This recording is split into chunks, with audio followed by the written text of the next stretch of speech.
जायनायाव सनापुरनि बे मिनि स्टेडियामाव विशाल ट्राइबेलनि जनजातिफोरनि माने रेली बेयाव दिनै लानाय जादों आरो बे सोमावसारनाय हाबाफारियाव गासै ट्राइबेलनि आफादफोर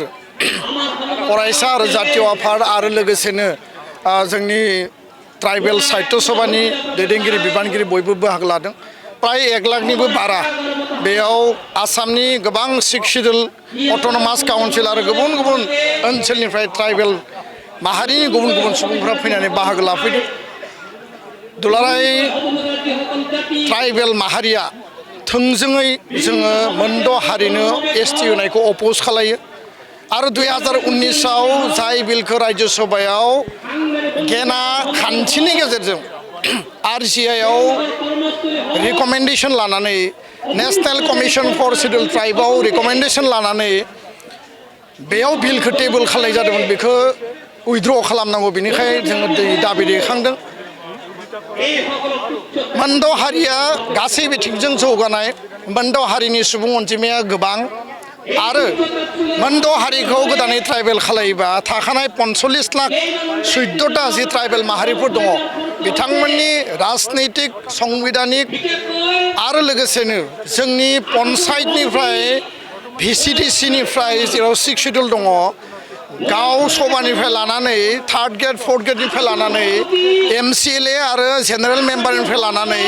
एसेम्ब्लि आरो पार्लियामेन्टनिफ्राय लानानै गासैबो जोंनि राजनैतिक अधिकारा धंस जागोन। जोंनि स्कुल कलेज इउनिभार्सिटिनि एडमिशन मेडिकेल इन्जिनियारिंनि एडमिशन रिक्रुटमेन्टनि बेलायाव आरो लोगोसेनो जेराव जेराव UPSC APSCनि ट्राइबेलफोरा दिनै मोनसे मोननै सुबिदा मोन्दोंमोन गासै बिथिङाव जोङो धंस जागोन। 45 लाखनि जायगायाव 1.5 कोटि मानसिखौ जाबसिननानै होयोबा जोंनि गासै बिथिंजों जोङो गोमालांगोन आरो बेखायनो कुनु बिनिमयाव कुनु कारनाव मोनद' हारिखौ एसटि खालामनायखौ आथिखालनि थाखानाय ट्राइबेलफोरा जोङो हास्थाया। ट्राइबेला ओरैनो बिनानै मोननाय मुवा नङा बेसाद नङा। ट्राइबेल जानो थाखाय केरेक्टारिस्टिक्स नांगौ माने क्राइटेरिया नांगौ आरो बे क्राइटेरिया बे मोनद' हारिनियाव गैया। फारसेथिं फैबाय थानाय 25 नभेम्बराव आसाम सरकारा जि रिकमेन्डेसन लाबोनो नागिरदों आरो थाखानाय ट्राइबेलखौ धंस खालामनानै गोदान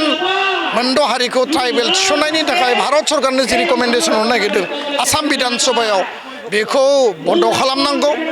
आरो बेयाव 22 जन जि MLA फोर दङ ट्राइबेल MLA बे ट्राइबेल MLA जेराव मन्त्रि दङ जेराव स्पिकार डेपुटि स्पिकार दङ बिथांमोना बिनि सायाव रल लानानै खामानि मावनांगौ आरो बेखायनो दिनैनि जि सुबुं गौमा बे जास्ट मोनसे ट्रेलार आरो जुदि सरकारा जबरदस्ति खालायोबा क'क्राझाराव रेलि जागोन धेमाजियाव रेलि जागोन जुनायाव बा मरिगावआव रेलि जागोन डिफुआव जागोन राभा हासङाव रेलि जागोन आपार आसामाव डिब्रुगड़आव रेलि जागोन जेरावबो ट्राइबेलनि सुबुं गौमा आरो आन्दलन सोमावसारनाया जागोन आरो शक्तिशाली स्ट्रं गणतान्त्रिक शान्तिपूर्ण आन्दलन जागोन। जों कुनु हारिनि हिंसा खालामा जों इनाय लुबैया बिथांमोना मा अधिकार मोनो जोंहा बुंनो गोनां गैया खिन्थु थाखानाय एसटिखौ धंस खालामनानै बेयाव एसटि दाजाबनायखौ जों अपोज खालामो बेखिनि बाथ्रायानो स्पष्ट। गोजोन्थों। जुदि आसामनि खोथाखौ दोनथ'ना जुदि BTCआव जुदि नाहरबा बेबायदि NOC होनाया बेयाव खहा खालामो। आसामाव थानाय गासै पलिटिकेल पार्टी आसामाव थानाय गासै माने दल संगठनफ्रा बयबो मोनद' हारिखौ एसटि जानायखौ लुबैयो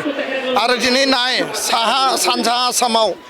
जायफोरा दिनै एसटि नागिरदों बिथांमोना गावसोरखौनो बुङो जों स्वर्गदेवनि फोलेर सोरगोनिफ्राय फैनाय हारि होननानै। दा बेबायदियाव जुदि मोनद' हारिया एसटि जायोब्ला BTCल' नङा डिमा हासाव कार्बि आंलं बयबो धंस जागोन आरो सिगाङाव माबा मोनसे जि रिकमेन्डेसन हरदोंमोन BTC काउन्सिलनिफ्राय बे रिकमेन्डेसना जाहाथे कुनु कारनाव गोदानै जाफिना आरो बेखौ उइथड्र खालामनायनिसो खामानि मावनांगौ होननानै जोङो दाबि दैखाङो आरो जों खावलायो। गोजोन्थों। थोजासे MLA थासारि खिन्थु दिनैनि बे बिलखौ माने रावबो माने